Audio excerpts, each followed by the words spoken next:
இவர் தனிமையாயிருப்பது நல்லதல்ல என்று சொல்லி ஒரு மனுஷியை ஏற்படுத்தி அந்த மனுஷியை இவரிடத்துல கொண்டு வருகிற போது மனுஷியும் தேவனை ஆராதித்தாங்க, மனுஷனும் தேவனை ஆராதித்தாங்க. எப்படின்னா, தேவன் கொடுத்த மனுஷிய தேவன் படைக்கப்பட்ட மனுஷன் அப்படியே ஏற்றுக்கொண்டார். பாருங்க, இவங்கள் என் மாம்சத்தின் மாம்சமும் என் எலும்பின் எலும்பும்.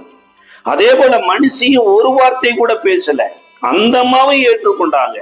அப்ப கர்த்தரை ஸ்தோத்தரித்து ஆராதித்து வாழுகிற வாழ்க்கைன்னா என்னன்னா, தேவனால எனக்கு கொடுக்கப்பட்டு இருக்கிற மனைவியா இருக்கலாம், தேவனாலே எனக்கு கொடுக்கப்பட்டு இருக்கிற கணவனா இருக்கலாம், தேவனாலே கொடுக்கப்பட்டு இருக்கிற பிள்ளைகளா இருக்கலாம், வீடா இருக்கலாம், வாகனமா இருக்கலாம், மன நிறைவோடு கூட ஏற்றுக்கொள்ளக்கூடிய ஒரு இருதயம் வேணுங்க.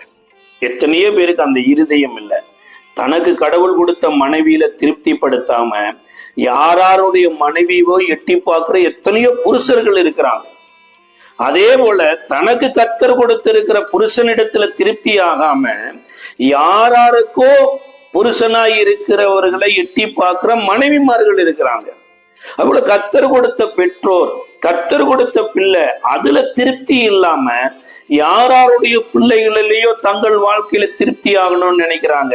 இப்படியெல்லாம் இருந்து கொண்டு வாரத்துல ஒரு நாள் போய் நான் கர்த்தரை ஆராதிக்கிறேன் அப்படின்னா அது ஆராதனை அல்ல, அதுதான் மாய்மாலமான காரியம்.